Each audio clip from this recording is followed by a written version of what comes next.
What the bloody hell is going on? Home Team Episode 7, Jamie's Day Off podcast is coming to you live from Lubbock, Texas, the greatest city east of the Mississippi. Let's get right into it. Alright, so today is in fact my day off. Saturday was also my day off, but it's quite an eventful day, Saturdays, which we'll get into here in a little bit, but nothing much going on today. It's a beautiful Monday morning, 81 degrees here in Lubbock, Texas. Like I said, the greatest city east of the Mississippi. So I ain't doing really much, just being lazy. I slept in this. Actually, I fell asleep early. I fell asleep early yesterday because I had to work my original job. So I got off and I was extremely tired because Saturday, like I said, was eventful. So leading it, I didn't go to bed until almost midnight Saturday night. Woke up at 6:45 on Sunday. Got up, got ready for work. Clocked in at 8. Worked the whole shift until about 5. Came home and it never fails, man. But as soon as I lay down, it's when all the tiredness starts. Well, no, I take that back. As soon as I get into the car after I clock out from my day job or whatever, my original day job. As soon as I clock out and I sit in the car. The tiredness, it sets in. It gets its grip on me, on my bones.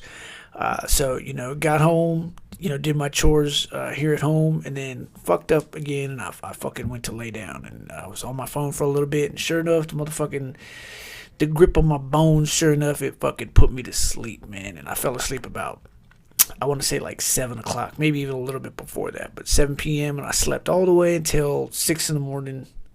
This morning, got up, fumbled around on my phone, didn't do nothing. Got up, got the kids ready for school, took the kids to school, came home, drank some coffee, worked on my outline for this episode because I am behind. It was a pretty it was a new week.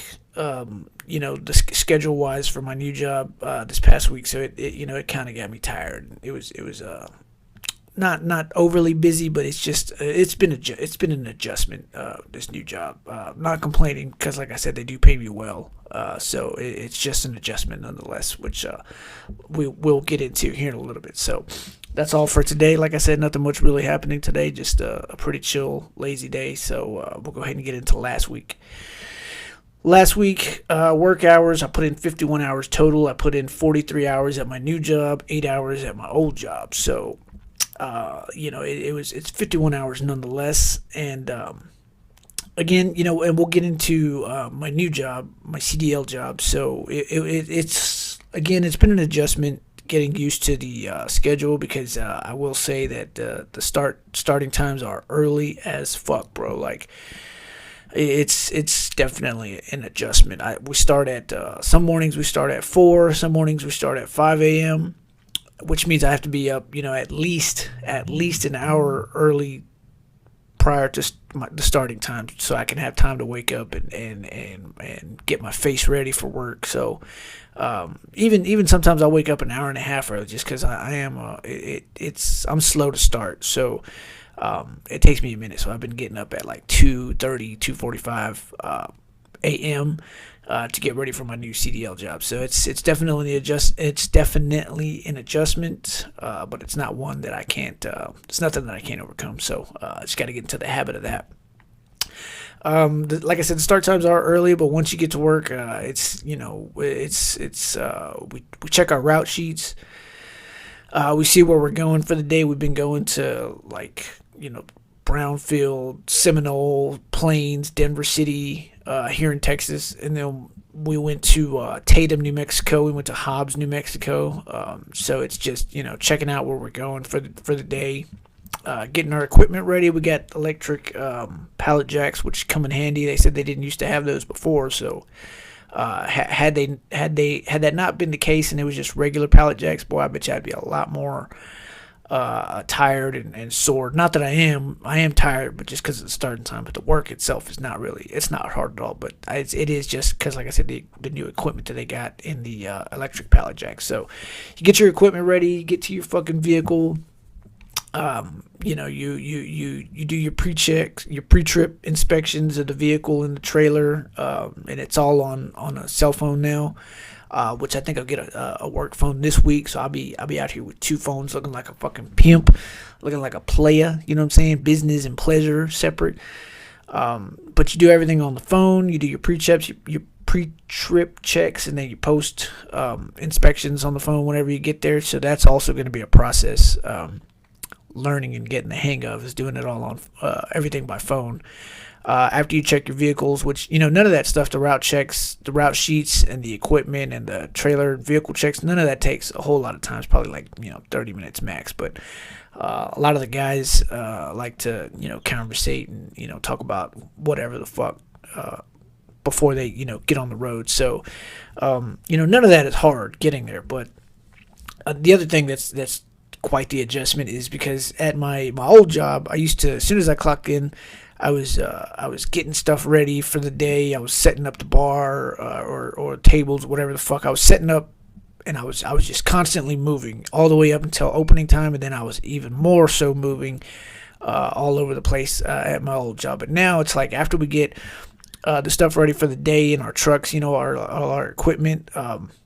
You get right back in the truck, and it's it's an hour, it's 2 hours driving to the locations to the work stops. So it's a lot of setting to start out the day, and then you get there and you do your stops in whatever towns you're going to, and after the day is over, it's another hour or 2 hours back to the shop. So it's a lot of sitting, not a lot, but it's more sitting down than I'm used to. So it's that's another adjustment that's going to have to be made.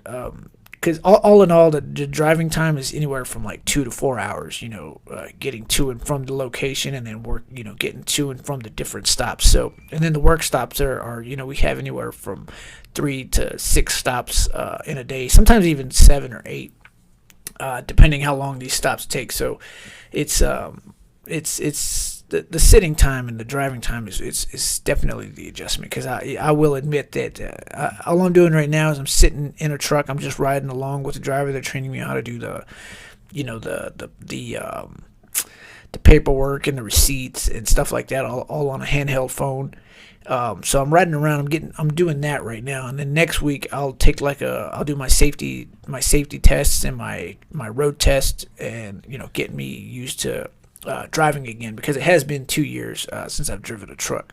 Not that it's hard, but I'll have to get into that and get the hang of that all over again. So it's not a lot of hard work. It's just a lot of slow time, which I'm not used to, as opposed to my old job when it was just on as soon as I got there. So the paperwork, like I said, and the receipts, they're a little tricky because a lot of these different stops are different from the others, and the process and how you check in and check out. That's gonna be the tricky part getting the hang of. But it's, like I said, nothing that I can't overcome. So the sitting time, like I said, is what's killer, because I'll be falling asleep, man, since I'm just sitting there and I'm not doing nothing, and I'm not used to not doing nothing while I'm on the clock. It's just I'll fall asleep sitting up, and my neck be forward, backwards, or sideways, and it's just it's a pain in the neck, literally. So I put in 43 hours at that job last week, so I'll get like a little bit of overtime. I've gotten a little bit of overtime. I get a little bit of overtime pay. I'll see what that tastes like on my next check. So 43 hours at that job, and then I like I said, I was off Saturday and Monday from my CDL job. So I went in Sunday to my old job at the bar/restaurant, and I put in another 8 hours, which is it's not hard at all, even though it's more movement and it keeps me a lot more busier. It's not hard at all, because I have a pretty good routine, and I'm able to stay on top of stuff just in itself. So and then in that, it's just, like I said, just setting up the bar, doing my garnishes, my juice preps, getting everything ready for the girls to start serving drinks as soon as we open. Just filling ice wells, covering beer, stocking up on the beer and on the liquor and all my mixtures and stuff like that. So and all of that, it's a lot of moving pieces, but it's not hard at all because I have a process for that. So once we open and the ball starts moving and customers start coming in, I'm just emptying out bus tubs, filling ice, filling mug coolers, which is not probably, but it is the only like heavy lifting. But it's not really lifting because I'm moving like a big ass stack of 6 stacks of frozen mugs, all around from the freezer to the floor. That's the only heavy thing that I have to deal with at my old job, my bar job. So it's quite the contrast going from doing all kinds of moving and movement at my old job, and then coming to my new job where it's not a lot, but like maybe a third of the job is sitting. So it's quite the adjustment. But like I said, once I get into the habit of that, it'll be downhill from there, as they like to say. So 51 hours total last week. We look forward to seeing what this week holds. It'll probably be about the same amount of hours. If I can guess, if I'm able to guess, it's looking like it'll be the same amount of hours at both jobs. So we look forward to that. When I say we, I mean I look forward to that. Let's see. Also, last week was my son's soccer game, which I never would have thought that he would have gotten into soccer. Maybe because he's my stepson, so maybe and he lives with his actual dad now. This year, he's been living with us all throughout elementary, and now through middle school, he's gonna be living with his dad and his stepmom. So I never would have thought that he would have been into soccer, but maybe being over there, they influenced him to get into soccer, which is not a bad thing. It's actually good. It's one of those sports where he's going to be running around and keeping him a lot more busy. And that's key to these kids, man, is keeping them busy. Not being on the phones and on the games and stuff and indoors all the time. So he's getting out a lot more and he's moving around a lot more because he's in soccer. But nonetheless, because he did basketball a couple of years ago. And he likes basketball. He's been real into basketball, and he's also into wrestling, WWE stuff, which he wants to. It'll probably be another sport that he'll explore the further he gets into middle school, because I know a lot of these middle schools, they offer wrestling programs. So, but nonetheless, I never thought he would have got into it. I never thought that I would be watching it, because I know nothing about soccer. The only thing that I do know is that you're supposed to get the ball in the goal. That's it. You're supposed to kick it in the net and you score points that way. But as far as like positions and where they can be on the field and the rules and stuff like that, penalties, I'm not well versed in that. So now that he's 3 games in, it's oh shit, my dog was just barking. Now that he's in that, I'll have to pick up on that a lot, pick up on that more. So it's cool. Like I said, being that I don't know anything about soccer, it's weird that I do find, now that I'm able to go to his games, I do find that I'm trying to coach him. Now that I'm watching him play, like, and knowing nothing, I'm trying to coach him on what to do. Like because he plays like the backfield or something like that, but on towards the scoring goal. So it's like anytime that he's open, I'm like, man, you gotta, when the ball comes towards you on a break, you gotta meet the ball halfway, and you gotta fucking keep the ball in front of you. Use your feet movement more to try to keep the ball away from the other player, and then get it in the goal. So I'm like, trying to give him little bits of information, even though I know next to nothing about soccer. But it's great to see him watching. I do find myself out there fucking, yelling my head off like a sports parent, kids in the sports, and I'm trying to encourage them by yelling from the stands and stuff like that. And I do find myself doing that. So not just him, but the rest of the team as well.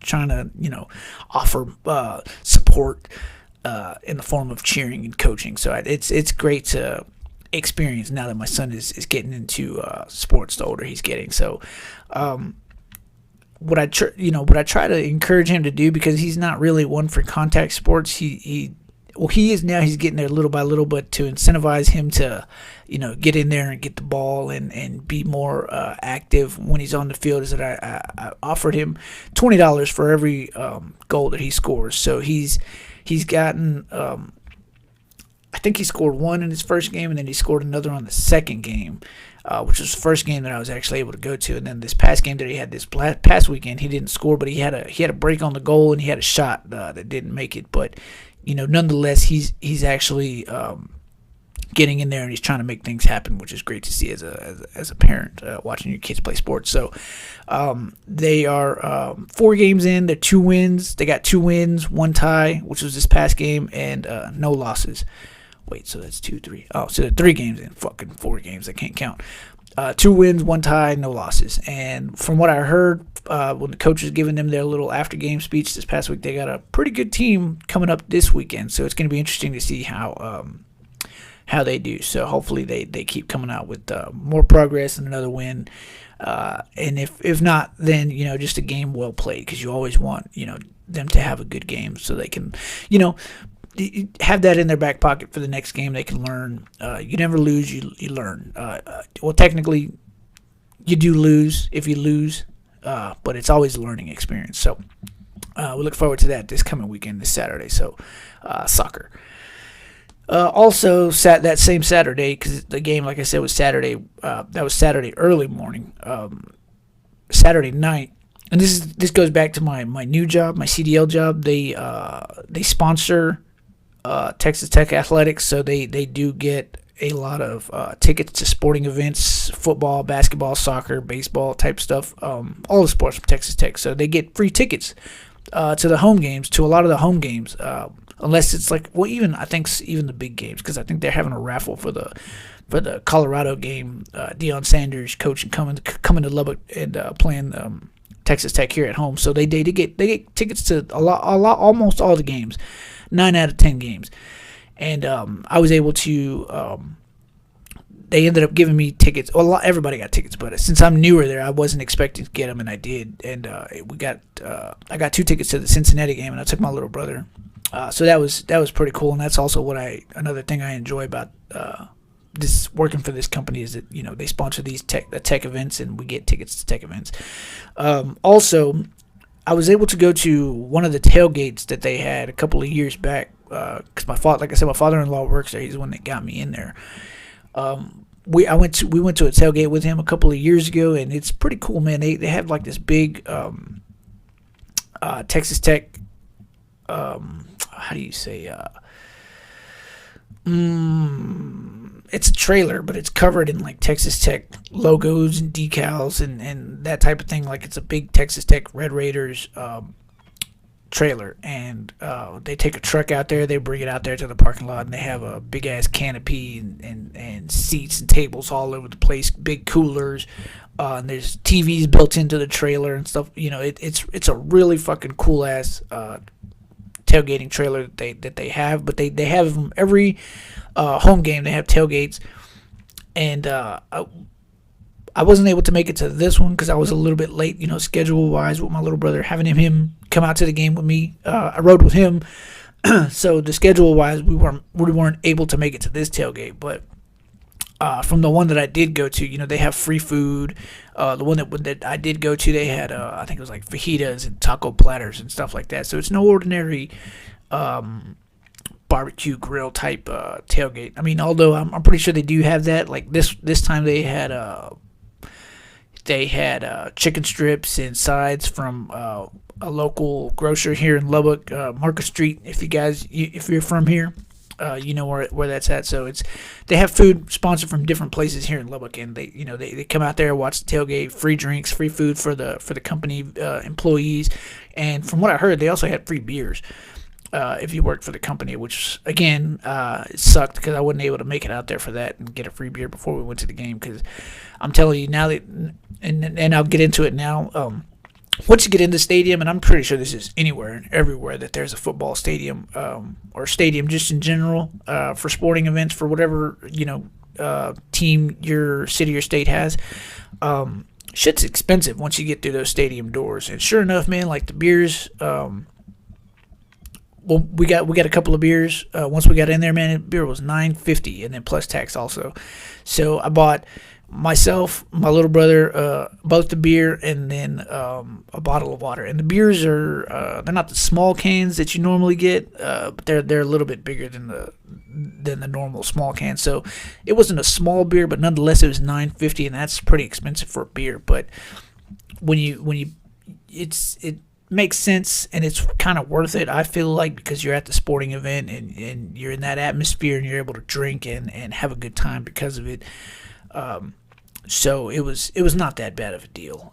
It was expensive, but it wasn't that bad. It was worth it in my opinion. So had I made it to the tailgate, it would have been free, but I didn't. So that's what you got to do. You got to pay once you get inside the stadium. And maybe next time I'll try to get to the to the next tailgating event and drink before I get into the stadium, if I'm lucky enough to get tickets again. So it was and I have not been to a Texas Tech football game in probably a couple of years. It's probably been a couple of years since I've been, 2 or 3 years.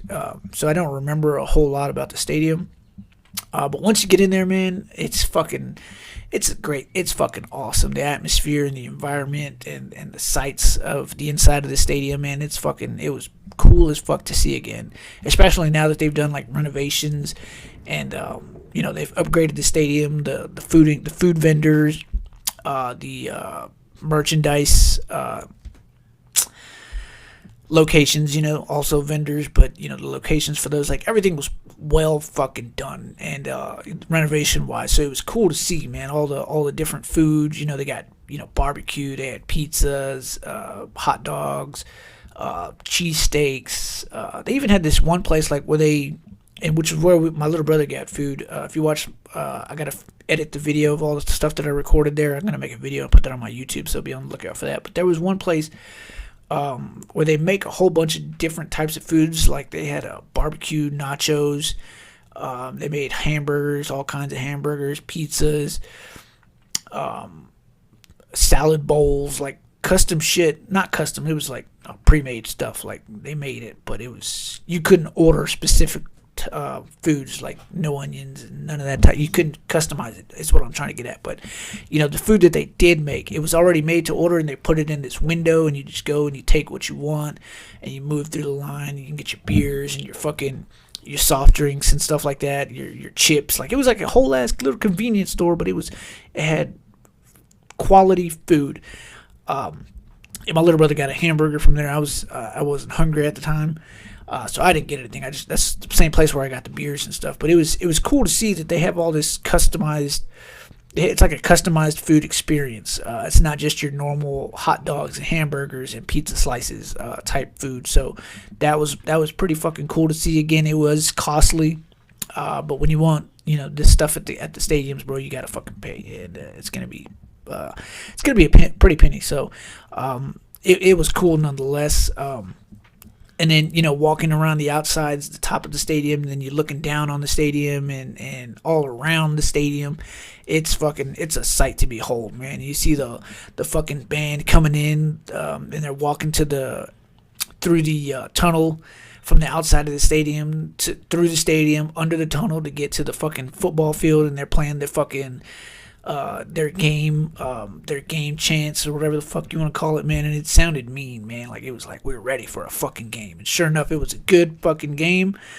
Once we got to our seats and stuff like that, they were showing off the new lights, the lighting system that they have there at the stadium, and that was also cool to see. Which you got to check out the video once I get it posted, because it was a sight to behold. And everything went.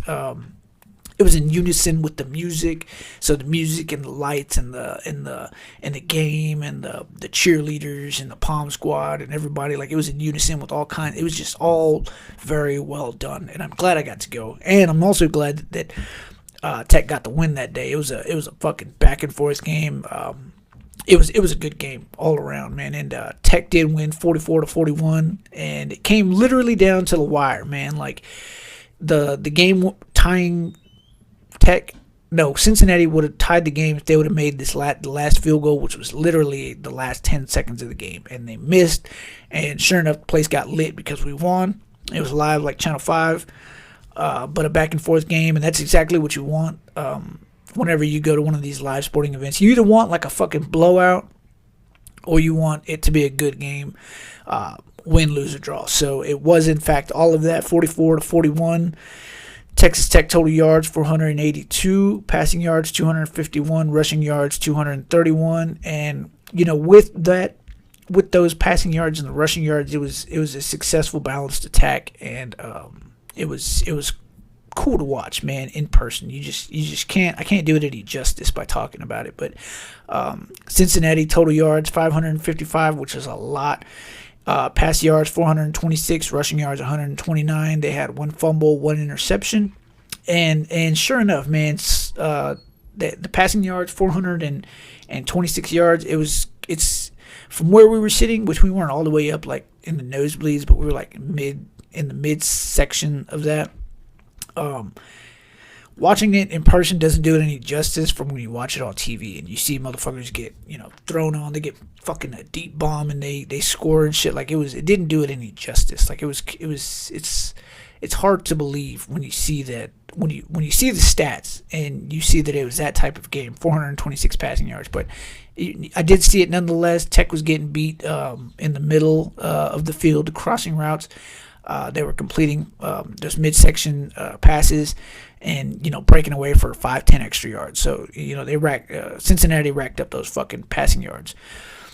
Morton, quarterback, Texas Tech, 19 for 29, 251 yards, 2 touchdowns. Brooks, running back, Texas Tech, 32 carries, 172 fucking yards, 2 touchdowns, 4 altogether, plus all the field goals.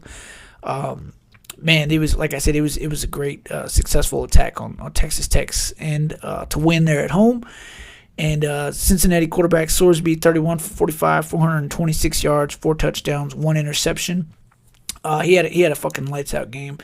And the thing about this quarterback Sorsby is that we sat literally right behind his folks, his people.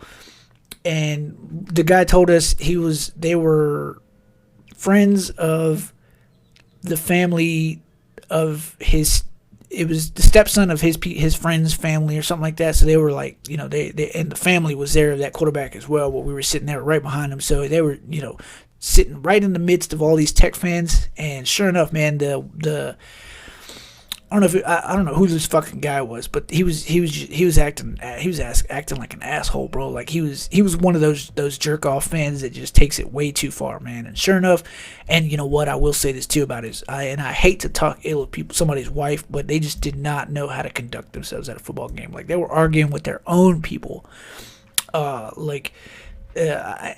We had like a guy that was sitting there.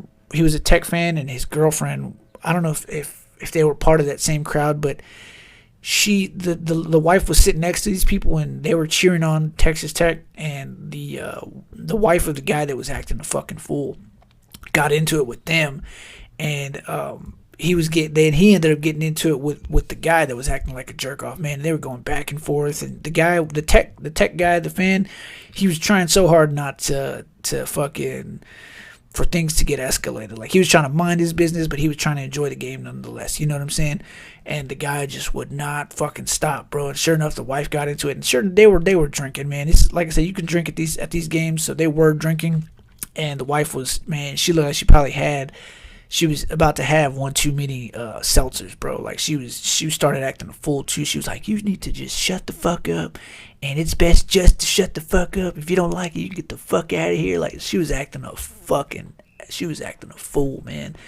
And sure enough, the last straw, man, Tech scored, and the Tech fan started cheering, and then the other guy started looking at him again and mouthing off and shit. And sure enough, bro, they were like, "Man, fuck it, we're just gonna fucking leave." And they left their seats and they went somewhere else, bro, because of these fucking Cincinnati fans. Which I get, but at the same time, there's a limit to how far you should take shit, man, especially when you're at a sporting event. And they just pushed it too far. The Tech fans left, and then the people that were in front of the Tech fans, which was part of the Cincinnati people that I'm mentioning, they were like, man, they were telling the lady that was mouthing off, she was like, you need to chill out, and trying to calm her down and this and that. And sure enough, the mom she was just like, if you don't fucking like what I'm saying and this and that, you can get the fuck out of here with them. And she was like, we paid for these tickets. You didn't even pay for them. So it was like some younger ladies, probably college aged as well. But they were part of that crowd as well. But she was like, you didn't fucking even pay for shit. You can get the fuck out of here. Like, she was on one, bro. Like, it was so crazy to see. And sure enough, man, they were like, they had enough, and they ended up leaving and going somewhere else as well. So after that, the man, he comes back into play. He came and sat right next to his wife, because he was on the other side. Like, so he was on one side, the wife was on the other side, and the kids and other older family members were right in the middle. He ended up coming and sitting right beside his wife, right? And there was some Tech fans were still right beside where the other Tech fans had left, so they were still, right there in the vicinity, right next to these Cincinnati fans. And Texas Tech ended up getting an interception, a good key interception, right? And the Tech fan went off. He started cheering. He was minding his own business, just watching the game. Sure enough, this fucking jerk, he started mouthing off to this guy. And this other guy was older. The Tech fan, he was an older cat, all white hair and shit. He was there with his wife, and they were just chilling there, minding their business, enjoying the game. And this fucking jerk off just started mouthing off to him again, man. And the Tech fan was like, bro, why the fuck are you out here starting fights and this and this and that? And he just, standing up for himself. And the wife, she was like, she tried to get in between the situation. Well, she did, and she calmed her husband down, and he sat on the other side of her, so that way he didn't have to go back and forth with this fucking cocksucker any longer. I take it back. I was right. There was one row between us and these Cincinnati fans, and there was some Tech fans right in between us, right? And they were reading the situation. They were like, this is probably not going to end well. We should probably go. And sure enough, they did. And I was not. I wasn't going to have it, bro. I ended up taking that seat where those Tech fans left, and I was right behind these Cincinnati folks, bro. And I was being that guy. And I probably shouldn't have, looking back on it, but I was cheering extra fucking loud. I was rooting for Tech like I was originally doing, but I took it to another level because how I saw these fucking Cincinnati fans conducting themselves, right? I was like, I hope you try me, bro, because I was going to let this guy know. I was like, bro, you are outmanned. And this is not a place for you to fucking start acting up. If you want to fucking start fighting, bro, like, I promise you, it's not going to end well, bro. You don't want to go back to Cincinnati with a loss and an ass whooping, bro, because that definitely would have happened if he would have told me something. And sure enough, they didn't say nothing to me or my little brother, because like I said, my little brother was there. And I'm not the most physically imposing guy, but my little brother's a little bit bigger than I am, and I don't think they were scared of us. That's not what I'm trying to say, but they definitely didn't try that shit with me and my little brother. And there was another call that was overturned, but the Cincinnati fans, it went their way at first, and the guys were doing that mouthing sign with their hand, like talking shit, mouthing hand sign. And I don't know, I'm pretty sure it was directed towards us, but they didn't like turn around and look at us like they were doing everybody, these other guys that they had got in their heads or whatever the fuck. The call was overturned, bro, and I was like, yeah, I was rooting for Tech, and the guy, his other partner, man, because he after that had happened, two of these other older guys that were with that same crowd, they ended up moving towards them, because like I said, he was away from the rest of the guys that he came with.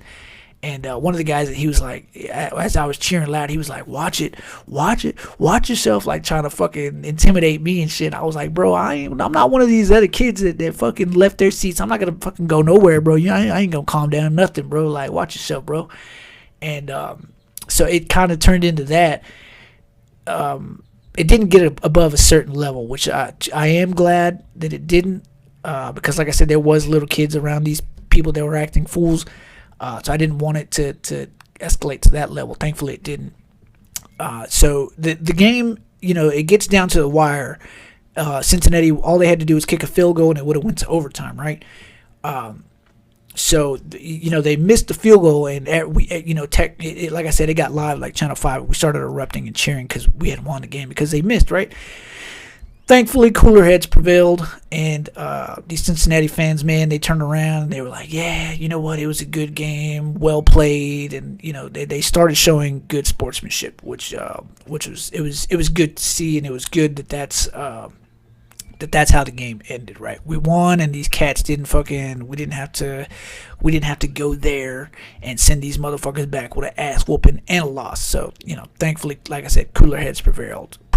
So don't keep this. And this is my advice to you guys. If whoever's listening, if you come to Texas Tech and your team, if y'all come to Lubbock for a game, don't act a fool, man, because we'll fuck you up and you'll go home with potentially a loss and an ass whooping and a story to tell for the rest of your life, bro. Every time you think about Lubbock, you be like, man, I got my ass whooped because I was acting a fool. So don't let that be you. That's my advice. Next game, it's going to be an away game. Texas Tech 4-1 versus Arizona 3-1. Let's see if Texas Tech can keep the momentum going. Because they look good, and they've been looking good since their first loss. They've come back and they've won a couple in a row, so it's good to see, and it's good to know that they're on the up and up going into their next few matchups, because the schedule for Texas Tech only gets harder. So you hope that they continue to dial in the progress. So hopefully that keeps going. Like I said, Texas Tech versus Arizona, it's an away game, and we look forward to seeing that. Now, let's get into some NFL games from last week. We did have the Broncos got their first win, thankfully, because I couldn't handle my heartbreaking anymore, man. I can't handle any more heartbreak. The Broncos beat the Buccaneers, who were on fire up to this point, man. Baker Mayfield was on fire. The Bucs as a whole winning games. We beat them 26-7. Bo Nix came out and he played pretty light. He played lights out, man. Total yards 352, passing yards 216, rushing 136. The Buccaneers, we held them to 223 yards, 132 passing, 91 rushing. They had one fumble and one interception. So the Broncos held the Bucs to 7 points, under 250 yards altogether, so which was fucking refreshing to see. Bo Nix, 25 for 36, 216 yards, 9 carries, 47 yards, 1 rushing touchdown, no turnovers by Bo Nix. So, he looks like he's doing a lot better from the open, and you can only hope that he continues to dial it in, being that he is a rookie. So he looked good against the Buccaneers. Will Lutz, the kicker, 4 for 4, 14 points and 2 extra point field goals. So he was 100% on Sunday, helped us get the win over the Buccaneers. Baker Mayfield, 25 for 33, 163 yards, 1 touchdown, 1 interception. And again, it was refreshing to see the Broncos get their first win against a team that was previously on fire. They didn't look like they were going to slow down, and we were able to hold them to 7 points. So Broncos with the win. Also Sunday, the Cowboys against the Ravens, and that's always a tough game. It's always a good game because, like I said, the Cowboys are a better than good team, right? And it's always good to see them play against a team that's actually good. A really, I would borderline say a great team in the Ravens. And sure enough, man, it was a good game. It was a close game. The Cowboys still lost, 28-25. Cowboys total yards 412, passing yards 361, and they got held to 51 yards.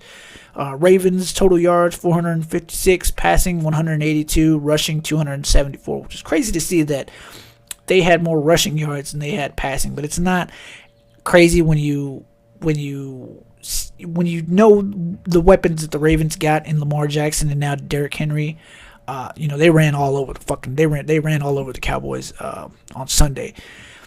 Prescott 28 for 51, 379 yards, two touchdowns, 1 rushing touchdown, no turnovers for Prescott. So he had a good game, and they almost let a fourth quarter comeback, 19 points. But as you know, almost only counts in horseshoes, and the Cowboys still suck. So the other thing that was garbage is like I said, I mentioned last week.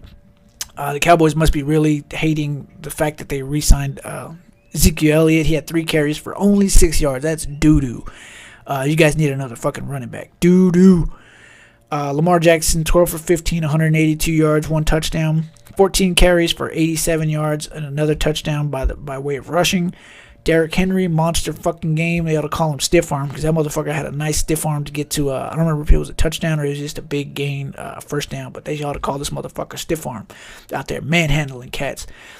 25 carries, 151 yards, 2 touchdowns. Just a monster fucking game by the Ravens. Ravens, as we know, they can run, and run they did. Cowboys lose 28-25. Now, some other games on Sunday, and I've saw it be called drunk football. There's a lot of drunk football going on this season. There's just teams that are upsetting other teams that normally don't or wouldn't. Sure enough, the trend continued this week. Man, shouldn't have wins.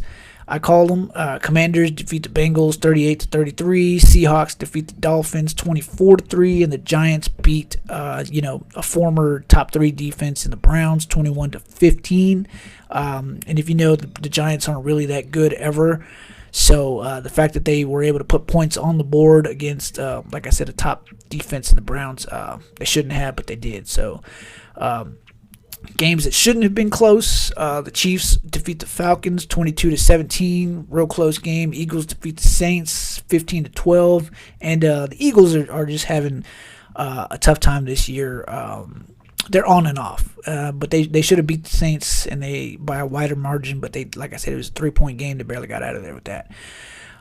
Cowboys defeat the Giants on the Thursday game, which I'll also get into. They beat them 20-15. They should have, fucking scored another 20 points on the Giants because, like I said, the Giants aren't really that good. But it was close, and it shouldn't have been.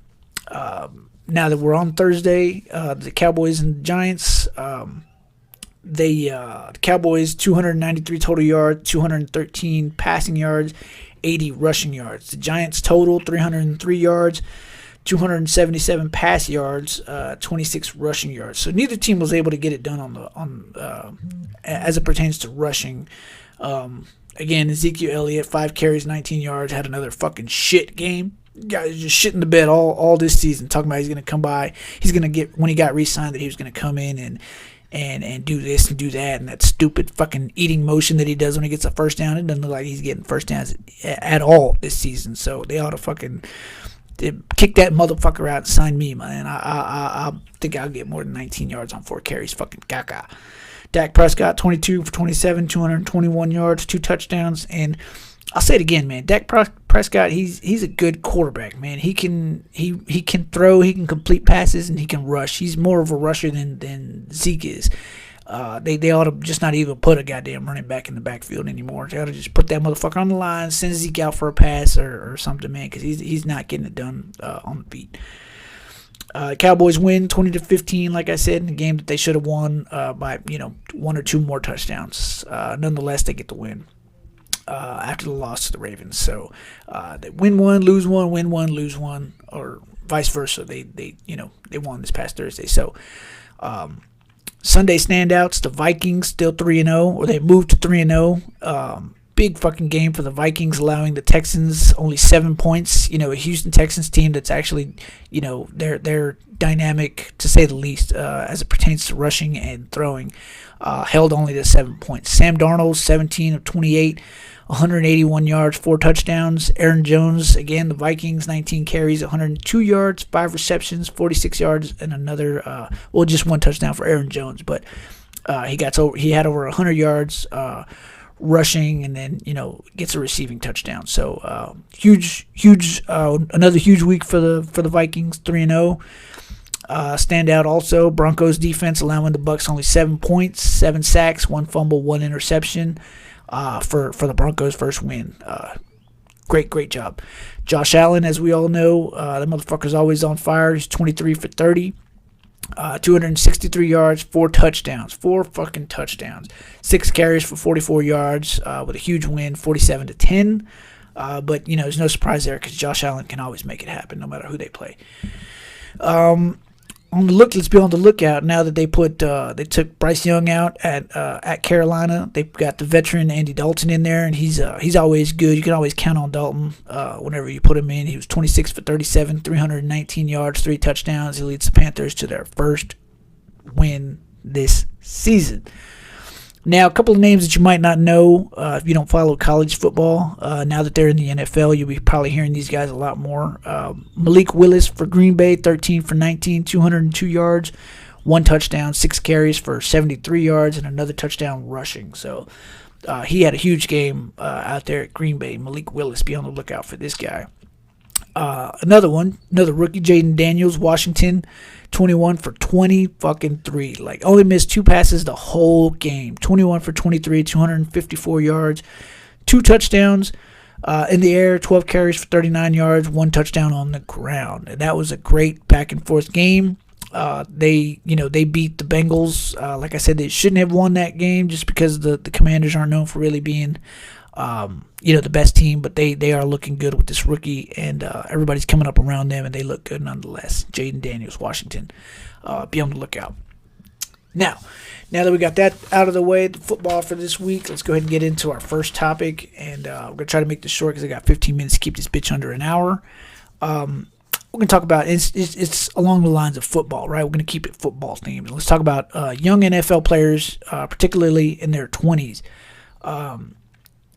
The 2024 NFL football season this year has 25 players under the age of 22 years of age. And with the youngest being the Jets running back, Braylon Allen. He's 20 fucking years old, right? And he comes in, he's playing with Aaron Rodgers, and he's had a pretty good season thus far. We're only 3 or 4 games in, but he's making a name for himself now that he's got a star quarterback there in New York in the Jets. So they're becoming this breakout team, but he's 20 fucking years old, right? I don't even remember what I was doing at 20 years old. I know I was living in La Mesa. I was probably still getting into fucking trouble here and there, smoking Reggie. If you're an OG, you know what Reggie is.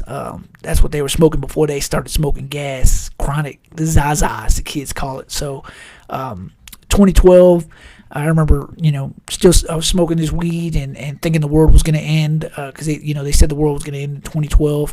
I remember coming up with this plan that we were going to fucking move to the mountains, to the highest mountains, the Rocky Mountains, and try to survive the fucking apocalypse. But, not really doing a goddamn thing at 20 years old, as opposed to, like I said, these 25 cats under the age of 22 in the NFL making potentially millions of fucking dollars. I know I wasn't making $1 million in my early 20s, right? So, Braylon Allen signs a contract with the Jets. He's got 4 years for $4.5 million. That's, roughly a little over $1 million a year, and he gets a $500,000 sign-out bonus, right? 20 fucking years old, can't buy alcohol, and he's a millionaire. He's making $1 million a year for the next 4 years now. Continues to make a name for himself there in New York, man. There's no limit to how much this guy could make. Case in point, being Patrick Mahomes, because as soon as he was able to start, he's just been on fire, and he's still on fire, right? 24 years old when he won his first Super Bowl, and he's the youngest player to win both a Super Bowl and a league MVP. And he re-signed through 20, what the fuck is it? He signed an extension through 2031 worth $450 million. Like, how fucking crazy is that? And you're mid to I think he's 29 now, but he nonetheless, he's under 30 and he's making hundreds of fucking millions of dollars. And my advice being that it pays literally to be good at something and to get good at something, to hone in on that skill or talent or craft, whatever it may be, and just developing it to the fullest extent. And if you start young and you devote yourself to one of these crafts or skills or talents, man, you could literally set yourself up early and for the future and for the rest of your life. And sure enough, Mahomes, he never let off the gas once he got his start with the Chiefs. And sure enough, hundreds of millions of dollars is what this guy's got to sit on, right? So, set for life. So, that's my advice. Start early, be disciplined, and always keep getting better. And you never know. Sky's the limit, literally. From Tyler, Texas, to Lubbock, Texas, to Kansas City, and now potentially to anywhere in the world. Just always... If you got a talent, if you got a skill set, if you got a craft that you're good at, just do it to the fullest of your abilities, to the fullest extent. And you never know, man. You might be able to set yourself up one of these days, right? Just like I said, Patrick Mahomes proves in the pudding. all these 25 players under the age of 22 that play in the NFL. The proof is there, man. That's just not even just the NFL, but there's probably cases across all kinds of sports. I know in MLB and baseball, they're in their 20s, man. There's guys just as young as these NFL starters, man. Tennis, soccer, all these sports, man. So just if you're in sports and you start in middle school and you play through high school, man, just really stick with it. Don't get sidetracked by all the fun that potentially you could have in your early life, man. Don't get sidetracked. Don't get carried away. Just always keep getting better. That's my advice. Now, real quick, jerk off for this week. It's people that act up on airplanes, right? Airplanes are full of hardworking, ordinary people, not rich people, right? Just like I said, ordinary people, and these people are using their hard-earned time, money, and again, vacation. If you got vacation time if you're lucky to have vacation time at your job, they're using all of those resources to potentially go on some trip, taking a plane trip to wherever the fuck, Miami, New York, California, overseas, and you always hear about people that act up on planes for whatever petty fucking reason, right? Maybe it's not something serious like, God forbid, terrorism, but, some petty fucking reason where people act up on planes. And if people are taking a trip and you ruin that trip by acting a fool on a flight and having the flight, canceled or delayed, or you have to, God forbid, make an emergency landing because somebody's acting up. If I'm on that fucking plane, we're jumping your monkey ass. Ain't no ifs, ands, and buts about it, man. Like, you're getting clicked at 30,000 feet. I said, don't be that jerk off and ruin it for everybody, man. Like, we all got deadlines. We all got families and lives we got to get back to. This is our one time to fucking let our hair loose, so to speak. Don't ruin it by acting up midair, motherfuckers. You don't get fucked up. Don't be that jerk off. Now, take that advice. Do with it what you will. With that being said, that's it for this week. I look forward to talking to you again next week. We'll see what unfolds this week. Until then, have a great week, and we'll see you again here on Jamie's Day Off Podcast. Peace.